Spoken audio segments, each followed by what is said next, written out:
الصلاة والسلام عليك يا رسول الله. الصلاة والسلام عليك يا حبيب الله. الصلاة والسلام عليك يا شفيع المذنبين. الصلاة والسلام عليك يا رحمة للعالمين.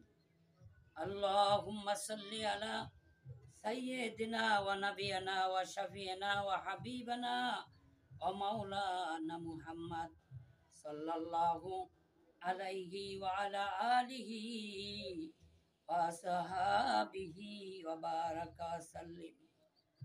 সম্মানিত হাজিরিন, আমি এখন মা বাবার মর্যাদা এবং মা বাবার সম্পর্কে কিছু কথা বলবো খেদমত নিয়ে।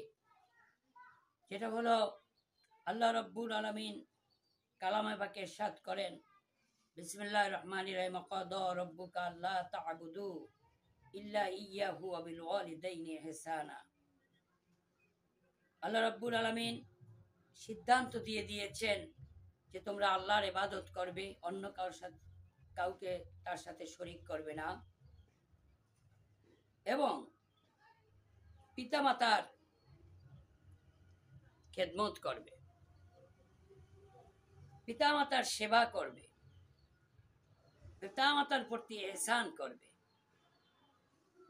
ওয়াবিল ওয়ালিদাইনি ইহসানা ইম্মা ইয়াবলুগান্না ইনদাকাল কিবারা আহাদুহুমা আও কিলাহুমা ফালা তাকুল লাহুমা উফ ওয়ালা তানহারহুমা ওয়া কুল লাহুমা কওলান কারীমা।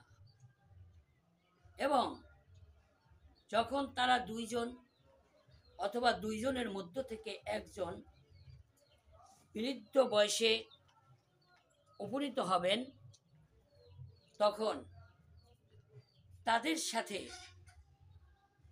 চলাফেরা কথাবার্তা এমনভাবে হতে হবে, ওয়ালা তাকুল্লাহুমা অকুল্লাহুমা ওয়ালা তাকুল্লাহুমা উফ ইম্মা ইয়াবলুগান্না ইনদাকাল কিবারা আহাদুহুমা আও কিলাহুমা ফালা তাকুল্লাহুমা উফ। এবং তাদের দুইটা দিক এখানে। একটা হলো, তাদের ব্যবহারে তুমি একটা উ শব্দ করতে পারবে না। আর একটা বর্ণনা আসছে যে তোমার আচরণে তারাও যেন একটা উ শব্দ উচ্চারণ না করতে পারে। সুবহানাল্লাহ বিহামদি। মা বাবার আচরণ, মা বাবার কথাবার্তায় তুমি কষ্ট নিতে পারবে না, উ করতে পারবে না। আবার তোমার আচরণের দ্বারাও মা বাবা যাতে এমন একটা শব্দ তাদের মুখ থেকে বের হয়ে না আসে, একটা ছোট্ট ব্যথাজনক কথা, বড় ব্যথা তো দূরের কথা। কাজী হাজিরিন, তাহলে তোমরা কথা বলবে কিভাবে? ওয়াকুল্লাহুমা কওলান কারীমা, তাদের সাথে কথা বলবে মোলায়েম সুরে, মধুর ভাষায়। সম্মানিত হাজিরিন, আল্লাহ রাব্বুল আলামিন আরো বলতেছেন, ওয়াকফিদ লাহুমা জানাহাদ যুল্লি মিনার রাহমাতি ওয়াকুর রাব্বিরহামহুমা কামা রাব্বায়ানি সগীরা। এবং তোমার বিনয়ের বাজুকে তার নিকট ঝুঁকিয়ে দিবে। চুল্লি মিনার রহমা, তোমার বিনয়ের বাজুকে ঝুঁকিয়ে দিবে। সর্বকাজে তার আনুগত্য করবে শরিয়াত সম্মতভাবে, এবং তার হুকুম কার্যকলাপে তুমি সদা সর্বদা প্রস্তুত থাকবে, সদা অতন্ত্র প্রহরীর মতন প্রস্তুত থাকবে। এমনকি কিতাবে আসছে যে তুমি যদি নামাজে দাঁড়াও, মা যদি ডাক দেয়, তখন তুমি নামাজ ছেড়ে আগে মার ডাকে সাড়া দাও। সুবহানাল্লাহ বিহামদি। অথবা এখানে একটু মতানৈক্য আছে আলেম ওলামাদের মধ্যে, যে যদি সে রোগাক্রান্ত বেশি থাকে, আর যদি নফল নামাজের বিষয় থাকে, সুন্নাতের বিষয় থাকে, ছাড়া যাবে। আর ফরজ নামাজের বিষয়টা একটু মতানৈক্য আছে। তারপরে যদি মা অসুস্থ অবস্থায় সন্তানকে ডাক দেয়, তখন তাকে নামাজ বাদ দিয়ে মার ডাকে সাড়া দিয়ে দিতে হবে। সুবহানাল্লাহি বিহামদি। রাসূল পাক সাল্লাল্লাহু আলাইহি সাল্লামের হাদিস যে তোমার মা বাবার সন্তুষ্টির উপরে আল্লাহর সন্তোষ, তোমার মা বাবার অসন্তুষ্টির উপরে আল্লাহর অসন্তোষ। সুবহানাল্লাহি বিহামদি। মা বাবা যদি কার প্রতি অসন্তুষ্ট থাকে, আল্লাহ তার প্রতি সন্তুষ্ট না। আর আল্লাহ যদি তার প্রতি সন্তুষ্ট না থাকে, তার চলা ফেরা, উঠা বসা, চাকরি, ব্যবসা বাণিজ্য, সংসার, সামাজিক, রাষ্ট্রীয়, কর্ম, অর্থনৈতিক সব জীবনে আল্লাহর অসন্তোষ থাকবে, মা বাবার অসন্তোষ যদি থাকে। আর মা বাবা যদি সন্তানের প্রতি সন্তুষ্ট থাকে, তার সংসার, তার কর্মক্ষেত্র, তার ব্যবসা ক্ষেত্র, তার পারিবারিক সামাজিক সব জীবন তার হবে সুখময়। আল্লাহ তার সকল জটিলতার সব কিছু নিরসন করে দিবে, সমাধান করে দিবে। মা বাবা যে সন্তানের উপর খুশি থাকবে। মা বাবার খেদমত দ্বারা হায়াত বৃদ্ধি পায়, রিজিক বৃদ্ধি পায়, এবং মায়ের সংশ্লিষ্ট রক্তর যে আত্মীয় স্বজন, মেয়ে তার আত্মীয় স্বজন মায়ের দিক থেকে, অর্থাৎ ব্লাড কানেকশন বাবার দিক থেকে, এদেরকে কেউ যদি সম্মান করে, এদের প্রতি যদি সদ্ব্যবহার করে, আল্লাহ তার রিজিকের দরজা প্রশস্ত করে দেয়, এবং তার আল্লাহ রাব্বুল আলামিন তার প্রতি খুশি হয়ে তাকে জান্নাত দান করেন। বলেন সুবহানাল্লাহি বিহামদি। সম্মানিত হাজিরিন, যেই মার চেহারার দিকে তাকালে, যেই বাবার চেহারার দিকে তাকালে একটা কবুল হজের সওয়াব, হজ্জত মাবরুরা, যেই মার চেহারার দিকে তাকালে গুনাহ মাফ হয়ে যায়, মাসুম হয়ে যায়। খানায়ে কাবার হাজারে আসওয়াদে চুমু দিলে নিষ্পাপ হয়ে যায়। আরাফার ময়দানে হজ করলে দাঁড়ালে মাসুম হয়ে যায়। খানায়ে কাবা তাওয়াফ করলে মাসুম হয়ে যায়। সাফা মারওয়া সাই করলে মাসুম হয়ে যায়। মুজদালিফায় অবস্থান করলে, সর্ব হজের সময় হজের কাজগুলি করলে সে নিষ্পাপ শিশুর মতন হয়ে যায়।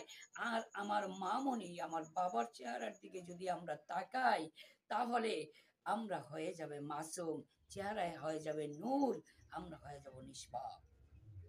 সম্মানিত হাজিরিন, আজকে লক্ষ্য করুন তো, কার মা আছে বেঁচে? হয়তো বা কারো মা দুনিয়াতে নেই, কেউ বাবা দুনিয়াতে নেই। বাবা যদি দুনিয়াতে না থাকে, বাবার জন্য দোয়া হবে, রাব্বে রাহমহুমা কামা রাব্বায়ানি সগীরা। এইভাবে দোয়া করতে হবে। রাসূল পাক সাল্লাল্লাহু আলাইহি ওয়াসাল্লামের সাহাবী জিজ্ঞাসা করলেন, ইয়া রাসূলুল্লাহ, ইয়া হাবিবাল্লাহ, আমার তো মা নাই, আমি কি করব? আল্লাহ রাসূল বলেন, তুমি তোমার খালার খেদমত করো, তুমি সওয়াব পাবে। আর খালা যদি না থাকে, তোমার মা যাদেরকে ভালোবাসতো তার সেই তাদেরকে তুমি ভালোবাসো।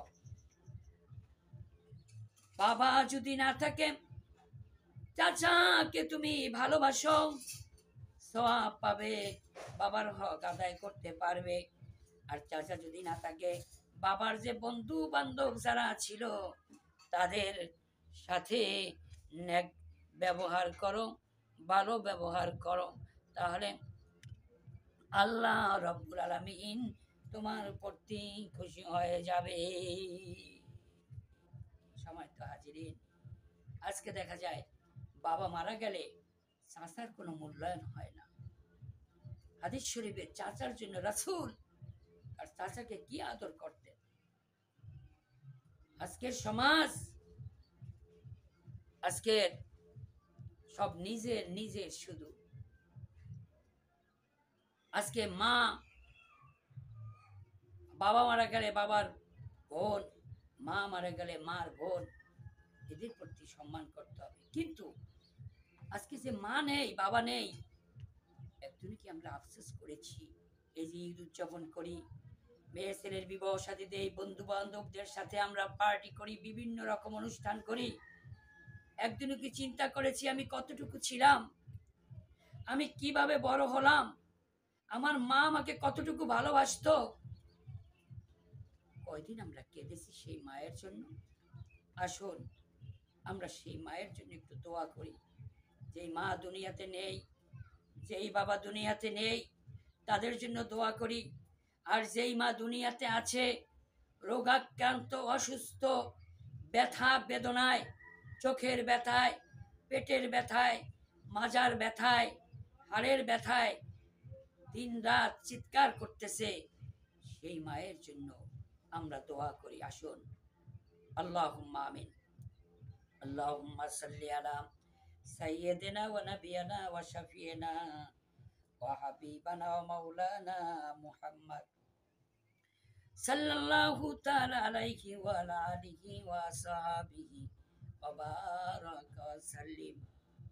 রব্বুল আলামিন, ও বিশাল আকাশের মালিক, আরশে আজিমের মালিক, কারে কাবার মালিক, আল্লাহ আমরা গুনাহগার, আমরা সিয়াকার, আমরা বদকার, পাপী পাপিষ্ঠ হলাম।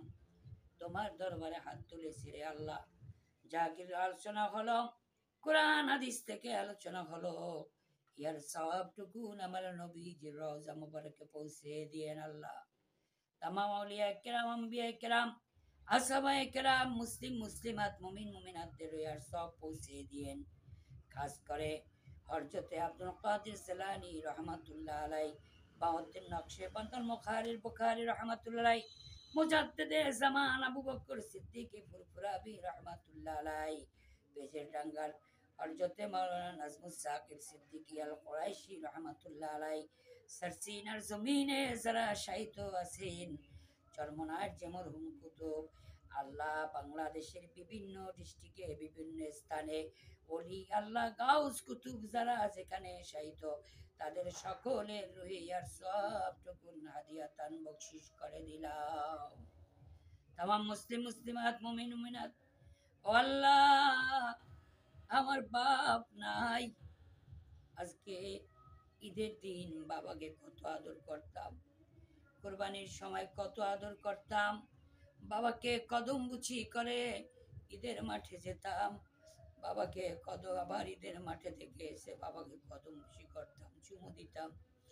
আজকে তো আমার বাবা নাই, আজকে তো অনেকের মা নাই।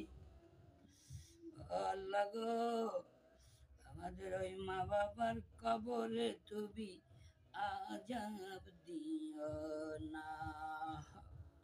আল্লাহ মা বাবার কবরের মাঝে সাজা দিও না। ও মাবুদ, আমাদের যাদের মা বাবা দুনিয়ায় বেঁচে আছে, হায়াত বাড়ায়া দিও।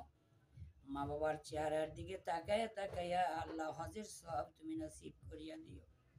আল্লাহ গো, বিভিন্ন কারণে মা বাবার সাথে কত বেয়াদবি করে ফেলে, কত যুবক বেয়াদবি করে ফেলে, রাগ হয়ে যায়, মা কাঁদে, মার চোখের পানি আল্লাহ সারা কাউকে দেখায় না। কিন্তু সন্তান একা একা ঈদ করে, সন্তান একা একা শ্বশুর বাড়িতে থাকে, কিন্তু মায়ের খবর লয় না। আরশের মালিক আল্লাহ, ওই মা দুঃখিনী, সন্তান যত কষ্ট দেয়, মা সন্তানকে একটা বারের জন্য বদদুয়া করে। আল্লাহ ওই মায়েদের হায়াত বাড়ায় দিও গো আল্লাহ। আমার দেশের যুবকদেরকে আল্লাহ মায়ের ভক্ত বানায়া দাও। মায়ের হক, মার যেরকম হক সঠিকভাবে আদায় করার তৌফিক যেন দিতে পারে, স্ত্রীর যেরূপ হক সঠিকভাবে যেন হক আদায় করতে পারে, মা বাবার যেরকম হক সুন্দরভাবে যেন আদব কায়দা মতন আদায় করতে পারে, ময় মুরব্বী শ্বশুর শাশুড়ি যারা আছে তাদের হক তাদেরকে সুন্দরভাবে যেন আদব মতন করতে পারে। ও আল্লাহ, আজকের যুবকরা মায়ের কথা শুনে না, বাবার কথা শুনে না। আল্লাহ এই যুবকদেরকে তুমি প্রাণের রাসূলের উসিলায় মায়ের মহাব্বত হৃদয়ের মধ্যে, কলিজার মধ্যে দিয়া দাও। আল্লাহ মায়ের দোয়া ছাড়া কেউ অলি হতে পারে না, মা বাবার দোয়া ছাড়া কেউ বড় হতে পারে না, কোনো নাজাতি নাই। আল্লাহ যদি বেজার হইয়া যায়, রসুল যদি বেজার হইয়া যায়, নাজাতের কোনো আশা নাই। ও আল্লাহ রে, তুমি যুবকদেরকে সহি বুঝ দিয়া দাও মার খেদমত করার জন্য। তুমি যুবকদেরকে বেশি বেশি মায়ের মোহাব্বত করি যায় দান করো গো আল্লাহ। আল্লাহুম্মা সাল্লি আলা সাইয়্যিদিনা মুহাম্মাদিন নবিয়্যিল উম্মি ওয়া আলিহি ওয়া সাল্লিম। রব্বিরহামহুমা কামা রব্বায়ানি সগীরা। সুবহানা রাব্বিকা রাব্বিল ইজ্জাতি আম্মা ইয়াসিফুন ওয়া সালামুন আলাল মুরসালিন ওয়ালহামদুলিল্লাহি রাব্বিল আলামিন। আখিরি ফরিয়াদ তোমার দরবারে, সোনার মদিনায় না নিয়া মোদেরে মওত দিও না। নবীজির চেহারা না দেখাইয়া মাবুদ কবরে নিও না। অন্ধকারে থাকবি রে মন, অন্ধকারে ঘুমাবি মন। ও তোর মা বাবা সারিয়া রে সেই কবর দেশে যাইয়া। আল্লাহ, তুমি আমাদের মা বাবার কবর আযাব মাফ করিয়া দিও। যাদের মা বাবা বেঁচে আছে আল্লাহ, আজকে থেকে তওবা করে মার কদমে চুমু দিয়ে, মার মাথায় তোল দিয়ে, মাকে সাবান দিয়ে সুন্দর গোসল করিয়ে, মার মাথা আশ্রয়া দিয়া, মার গালে চুমু দিয়ে আল্লাহ আমাদেরকে তুমি বরকত হাসিল করার তৌফিক দিয়ে দাও। আল্লাহ, তুমি এই প্রেম হৃদয়ে দিয়া দাও। আমি মার দোয়া ছাড়া ওলি হতে পারে নাই, আজকে ওলি হতে হলো মায়ের দোয়া লাগবে রে আল্লাহ। রাস্তাঘাটে বিভিন্ন জায়গায় মানুষ কত রকম অশান্তি, রিজিকের অভাব, আল্লাহ মিথ্যা ষড়যন্ত্রের শিকার, আল্লাহ লঞ্চ স্টিমারে যাতায়াত করে, গাড়িতে যাতায়াত করে গো আল্লাহ। বায়ের সাথে বেয়াদবি করেও না, আদবের সাথে চালাও। আর মায়ের নজর দোয়ার দ্বারা এই সকল বিপদ তুমি দূর করিয়া দিও মায়ের উসিলায়, নবী পাকের উসিলায় আমাদেরকে হেফাজত করিও। আখিরি ফরিয়াদ তোমার দরবারে, হজ না করাইয়া মওত দিও না আল্লাহ। মৌতির সময় জবানে পড়াইয়া নিও লা ইলাহা ইল্লাল্লাহু মুহাম্মাদুর রাসূলুল্লাহ। আসসালামু আলাইকুম ওয়া রাহমাতুল্লাহি ওয়া বারাকাতুহু।